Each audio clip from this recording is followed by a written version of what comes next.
ההקדמה השלישית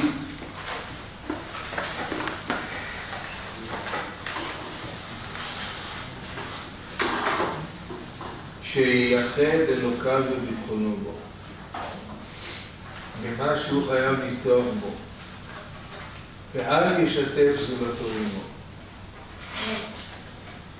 ויפתח עליו או על אחד מהברואים, ויפסד ביטחונו באלוקיו, וישתתף זולתו עמו. וכבר ידעת מה שנאמר בעשה עם חסידותו, עת ששמח על הרופאים, דכתיב וגם בחוליו לא דרש את השם כי אם ברופאים, ונענש על זה. ואמר הכתוב,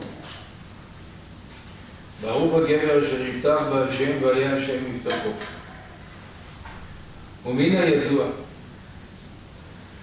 מי שימנה בבני אדם שני ממונים או יותר לעשות דבר, מינויו מופסד.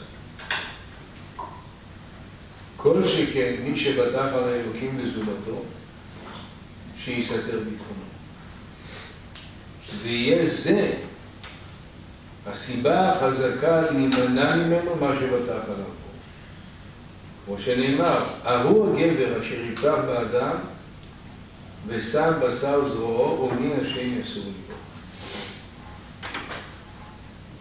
שייחד אלוקיו וביטחונו בו. ייחד, שיהיה יחיד בביטחונו בו, בוטח רק באלוקים. לא בוטח בשום כוח מלבד האלוקים, רק באלוקים. במה שהוא חייב לפתוח בו, ואל ישתף זולתו עמו. שלא יהיה שותפים במי שהוא בוטח. ויפתח עליו או על אחד מהברואים. ועל ידי זה ייפסד ביטחונו באלוקיו, וישתתף זולתו עמו. וכבר ידעת מה שנאמר בעשה, במלך עשה, עם חסידותו. עת ששמח על הרופאים, דכתיב וגם בחוליו לא דרש את השם כי ברופאים. הוא היה מלך חסיד, אבל הייתה תביעה על הישענות על הרופאים, ונענש על זה. ואמר הכתוב, ברוך הגבר אשר יפתח בהשם והיה השם יפתח. לפי הרמה שאדם בוטח בהשם, כך הקדוש ברוך הוא משמש כמבטח עבורו. ומן הידוע, מי שימנה מבני אדם שני ממונים או יותר לעשות דבר, מינויו מופסד. למה? זה נופל בין הכיסאות. דר על ידי שותפה. כל שכן, מי שבטח על האלוקים בזולתו, שיסתר ביטחונו.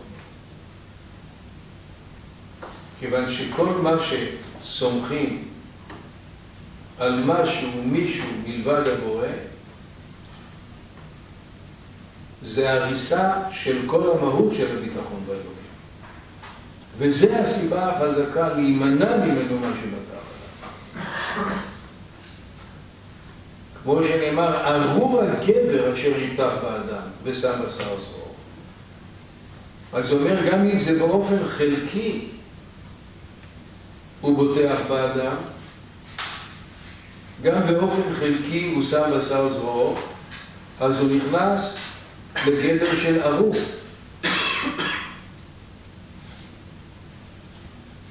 ההקדמה הרביעית.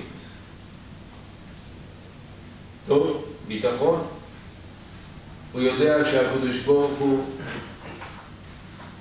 יש בו את כל העניינים, הוא אוהב אותו ויודע מה שהוא צריך ולא מעלים עין, הוא חזק והוא יכול לעשות ואף אחד לא יכול להתערב אם בורא עולם רוצה שהכל בידיו. והדבר השני, שהקדוש ברוך הוא משקיף ויודע את גלויות ונסתרות. אתה לא יכול לשחק כשאתה כביכול בוטח, הוא יודע בדיוק מה בלב. וצריך שיהיה ביטחון מוחלט בו בלי עוד מישהו. אפילו שיש ביטחון בו עם עוד מישהו, זה מחליש. זה פוגע בביטחון. הדבר הרביעי, אחרי כל היסודות האלה של הביטחון, שתהיה השגחתו חזקה והשתדלותו גדולה לקיים מה שחייבו בו הבורא מעבודתו ולעשות מצוותיו ולהיזהר מאשר הזהירו ממנו, כפי מה שהוא מבקש.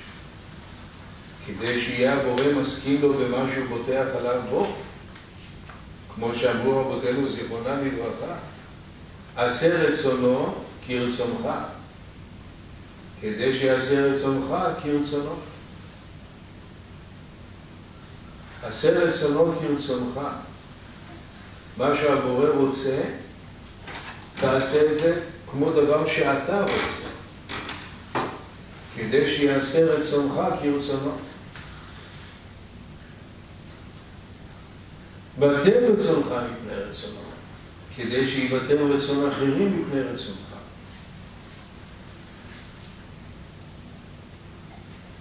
ואמר הכתוב, בטח בהשם ועשה טוב, שכון ארץ וראה אמונה. ואמר טוב השם לקוביו, לנפש כידרשנו. אבל מי שיבטח על הבורא והוא ממראה אותו, כמה הוא שחל, וכמה דעתו חלושה והכרתו. כי הוא רואה, כי מי שנתמנה לו מבני אדם על דבר, שהוא מצווה אותו להתעסק בצורך מצרכיו, או מזהיר אותו מדבר ויעבור על מצוותיו, והגיע לממנה עוברו על מצוותו, כי יהיה הסיבה החזקה להימנע ממנו העשות מה שבטח עליו. כל שכן מי שעבר על חוקי האלוקים ומצוותיו, אשר יעד והעיד עליהם, שתהיה תוחלת הבוטח עליו נכזבה כשיאמרו. ולא יהיה ראוי להיקרא בשם בוטח באלוקים. אך הוא, כמו שאמר הכתוב, מה תקוות חנף כי ימצא, כי ישל אלוקה נפשו. הצעקתו ישמע כן, ואמר הגנוב, רצוח ונעוף וישבע לשקר. ואמר, ובאתם ועמדתם לפניי בבית הזה אשר נקרא שמי עליו. ואמר, המערת פריצים היה הבית הזה אשר נקרא שמי עליו. אומר, גם זה חלק מהביטחון, שאדם צריך לקיים את מצוות התורה. אם אדם חס ושלום עובר על מצוות התורה, הוא בוטח בקודש ברוך הוא, הכל בידיו, ורק הוא יכול, והוא בוטח ב100%. ריבונו של עולם, אני צריך כך ובידך ואני סומך. אתה רוצה דברים, אתה מבקש דברים מהשם, תעשה את מה שהוא ביקש. אם אתה לא עושה את מה שהוא ביקש, אז קודם כל תדע את ההלכות, תקיים את ההלכות, תתפקד כמו שצריך, ואז אתה יכול לפתוח. אבל להיות אדם שעובר על התורה והוא בוטח, אז אומר חובת הלבבות, ההשגחה שלך וההשתדלות צריכה להיות חזקה לקיים את מה שהבורא חייב. לעשות גם מצוות, להיזהר ממה שהוא הזהיר, את זה לא לעשות. כפי שהוא מבקש. ואז באמת, אם אתה נצרך, אז הבורא רואה שאתה בוטח עליו, יסייע לך, יעשה רצונך. אבל אחרת, טוב השם לכל, טוב השם לקוביו, לנפש תדרשנו, למי שדורש את השם. אבל מי שיבטח על הבורא והוא ממראה אותו, כמה הוא שחל, הוא טיפש, דעתו חלושה. תראה אדם שנתמנה לו מבני אדם על דבר, הוא מצווה אותו להתעסק בצורך מצרכיו, הוא מזהיר אותו, והוא יעבור על זה. הממנה יתרגז, ואם הוא צריך משהו מהממנה, אז הממנה אומר, הוא לא שומע להוראות שלי, מדוע שאני אסייע לו?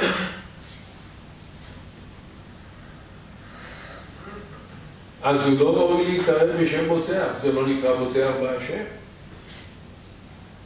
אם כי מובא שיש גם רמה כזאת של ביטחון, שאדם בוטח גם ברמות יותר נמוכות, אבל אדם צריך להשתדל לעשות רצון הבורא.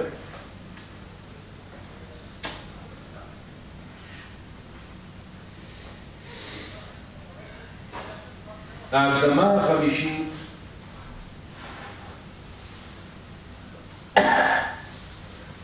שהתבהר אצלו כי השלמת הדברים המתחדשים בעולם הזה לאחר היצירה היא בשני דברים. אחד מהם גזירות הבורא יתעלה וחפצו ביציאתן אל גבול ההוויה, והשני סיבות ומיצויים מהם, מיצויים מהם קרובים מהם רחוקים, מהם נגלים ומהם נסתרים, וכולם רצים להשלים מה שנגזרה הווייתו והראותו בעזר האלוקים להם על זה. דמיון הסיבות, משל, כהוצאת הקרובות, כהוצאת המים ממעמקי הארץ בגלגל, הכלים המעלים את המים מן הבאר, וסיבתו הרחוקה, האדם שהוא קושר הבהמה אל הגלגל ומניעתו להעלות המים מתחתיות הבאר אל פני הארץ. אך הסיבות אשר בין האדם והכלים מיצויים בין שני הדברים, והם הבהמה והעיגולים שמניע קצתם את קצתם והחבל. ואם יקרה פרגע לאחד מן הסיבות הנזכרות, לא ייגמר העניין הפוגם בהם. וכן שאר המעשים היוצאים אל גבול ההוויה לא יתקבצו מן האדם וזולתו כי אם בגזירת האלוקים והזמנתו הסיבות אשר בהם ייגמרה, כמו שנאמר ולא נתקנו עלילות. ואמר פסוק אחר, גדול העצה ורב העליליה. ואמר עוד פסוק, כי הייתה סיבה מעם השם. ואם תהיינה הסיבות נהדרות בכלל, לא תיגמר יציאת דבר מן הפעולות הטבעיות אל גדר ההוויה. וכאשר נסתכל בצורך האדם לסבב ולהתגלגל לגמור ענייניו, נמצאהו בראות העין, כי הצריך אל המזון כשיושם לפניו המאכל כראוי לו. אם לא יתגלגל לאוכלו בהגבהתו אל פיו ולעשו, לא יישבר עוונו. וכן הצמא בצרכו אל המים. וכל שכן אם יימנע המאכל ממנו עד שיתגלגל לתקנו בתחינה ולישה ואפייה והדומה לזה. ויותר מזה עוד, אם לא יזדמנו לו אדמים שיקנה אותו בהם, ויצטרך לגלגול או לסיבוב גדול ממה שזכרנו קודם, שיסתכל בדמים, או שיקור מה שהוא צריך לו מחפצים וקניינים וכיוצא בהם. והוא מסביר למה זה לא נספיק היום. בכל אופן נתחיל לחזור קצת על דברים. ההקדמה החמישית שאדם צריך לדעת איך העולם הזה עובד, עם גלגלי שיניים, דברים מגלגלים, דבר קשור בדבר. אז הוא אומר, יש דברים קרובים יותר, יש דברים רחוקים יותר. אדם מסתכל, יש בו מים, ויש שם גלגל גדול, עם דליים שהם יורדים למטה, ונופלים לתוך המים ומתמלאים, ועולים למעלה, ואז לוקחים מהם את המים. אז המערכת הזאת היא מערכת שלמה. מה מוציא את המים? הדלי. אבל זה עובד כך, הדלי קשור אל חבל, והחבל קשור אל מות, והמות קשור לגלגל, והגלגל קשור לגלגל שיניים, וגלגל השיניים קשור לגלגל שיניים חיצוני, וזה קשור לבהמה, והבהמה הולכת מסביב, ועל ידי ההליכה מסביב היא מסובבת את הגלגל. מי עשה את כל המערכת הזאת? האדם. והאדם קשר את הבהמה, אז יש לה את הבהמה ויש חבלים שקושרים מערכת שלמה. מה מוציא את המים הדלי? אבל יש פה מערכת שלמה של דברים מאחורי זה. ואם החבל שקושר את הבהמה אל הקרש, שאיתו היא מושכת את כל המערכת, היא קרה, היא תלך בלי כל העסק מאחוריה, והמים לא יעלו. ואם המקל שמחבר יישבר, ואם הציר יישבר, ואם הגלגל יישבר, כל דבר כזה יקלקל את כל העניין. יש פה מערכת שלמה. יש מערכת שלמה. אז כל המעשים עובדים עם סיבות. אדם צריך לאכול, יש אוכל על השולחן. אז הוא צריך לקחת עם היד את האוכל, לקרב ולפה, לנעוש ולקלוע. זהו, זה לא נגמר כך. איך נהיה הלחם? איך הוא צריך? אז הוא קונה קמח ומים ולש ושם בתנור, וזה נהיה לחם והוא אוכל. לא, זה לא נגמר פה. הוא צריך היה לקנות את הקמח. איך הוא קנה את הקמח? היה לו כסף. מאיפה היה לו כסף? הוא הלך לעבוד. אז אתה רואה סיבה, הוא הולך לעבוד כדי שיהיה לו כסף, כדי שיקנה קמח וכדי שיוכל לבחון, שיוכל ללוש, עד שהוא אוכל. יש הרבה סיבות. למה בורא עולם עשה את זה כך? והעילה אשר בעבורה חייב הבורא את האדם לחזר ולסבב על סיבות הטרף ושאר מה שהוא צריך אליו, למה צריך כך? למה אי אפשר היה שזה יהיה אוטומט? אדם לא נצרך בזה. אפשר היה לעשות אדם שלא יזדקק לדברים האלה. הוא נולד עם בטריה לכל 120 שנה. לא צריך את כל הדברים האלה. למה הבורא עשה את זה באופן כזה? שיצטרך לחזר ולסבב על סיבות הטרף, ולגמור תיכון, ולגמור אוניברסיטה, לקבל מקצוע, לעמוד במבחנים, לקבל עבודה, ולקבל משכורת, ולקנות. למה צריך את כל הסיבובים האלה? לשני פנים. אחד מהם, מפני שחייבה החוכמה בחינת הנפש בעבודת האלוקים ובאמרותו. בכל אותו במה שמראה זה ממנו. טוב, אז זה אנחנו כבר בזמן.